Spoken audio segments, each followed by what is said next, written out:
Hello everyone, and thanks for tuning in to the AFV factory.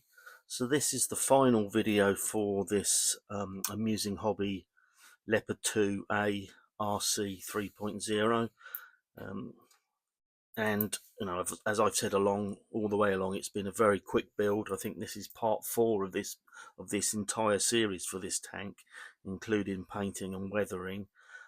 So that gives you a good indication of how quickly it can be put together.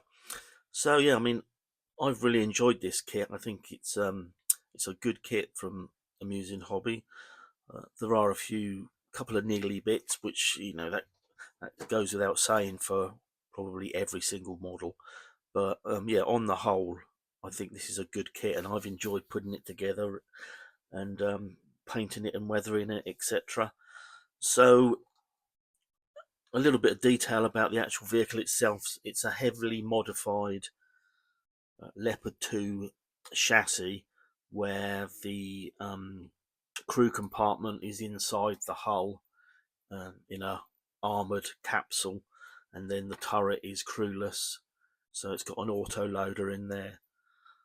It can take the current 120mm NATO gun, but it can be upgunned to take the 130 and 140mm main gun.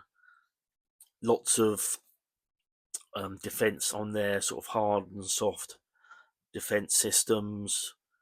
It's got the missile system here, which is it can take on direct line or indirect line attacks, and then obviously this weapon station with the 30mm cannon on here.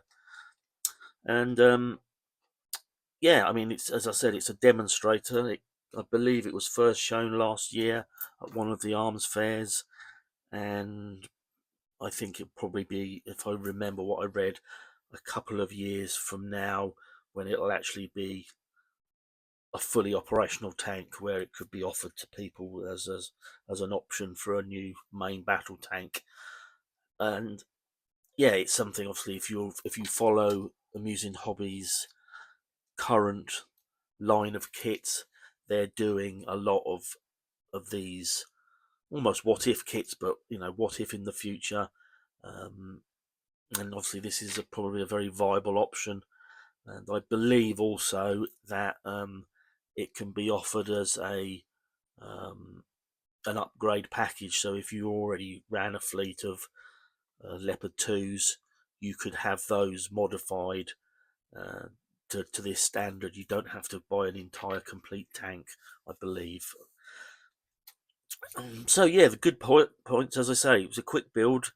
I have said that if you feel a bit bogged down doing the 1,000+ part mammoth builds that you get with some kits, sometimes it's nice to have a kit with a low number of parts where you still maintain good detail. I mean, the good thing about this and a lot of modern tanks now is they're very streamlined. There's no stowage bins and boxes all over. Everything is contained, and so you do get this streamlined effect. It went, as I said, it went together really well. The tracks were excellent. I had no issues with those. They're fully workable, as is the suspension. It's got torsion bar suspension. The only slight niggles I've got is the suspension itself is quite stiff, and so although it works, some work. Some, as you can see, that one is stuck down.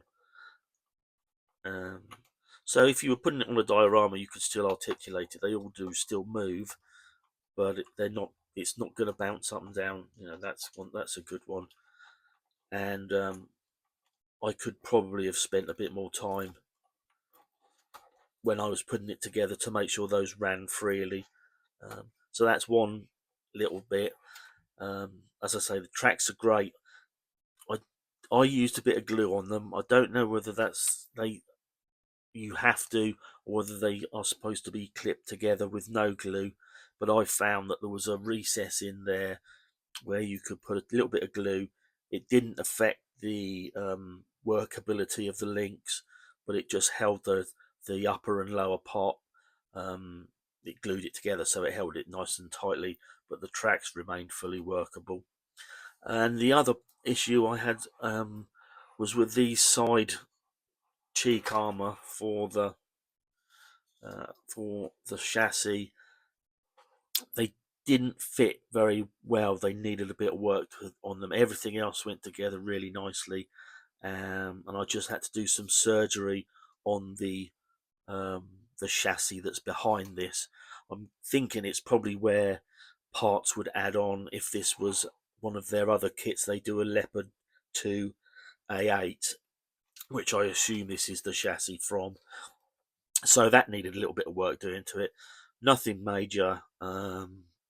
It just needed a bit of sanding down and a bit of work with either a standing stick or a scalpel just to get them to close up. But other than that, yeah, I think it's a very nice looking tank. I went for this crazy camouflage scheme. As I was building it, I was trying to work out what I wanted to do, and I couldn't quite make my mind up whether it's going to be a digital camo or just do it all in one block color like the demonstrator is. In the end, I invented this, and I'm pleased that I did. It's kind of suits it. It's a futuristic looking tank, and a slightly futuristic looking paint scheme to go with it. So yeah, it worked out well. I did wrap the barrel. Um, Again, didn't need to, but quite often now you see, funnily enough, the more modern tanks um, do have um, various types of camouflage wrapped around the barrel. So I thought I'd do that again, just it gives it a little bit of a different look. But there it is. Yeah, so if it's the sort of thing you're interested in, if you like really ultra modern armor, or if you're looking for a quick build, you'd put it together in a weekend. Not the tracks. There are the work with the tracks, as always, is cutting them off all the sprues and getting them, clean them up, ready to be assembled. But otherwise, yeah, a quick build, a good kit. The little things that I've negative bits I pointed out, I don't think really spoil the kit at all.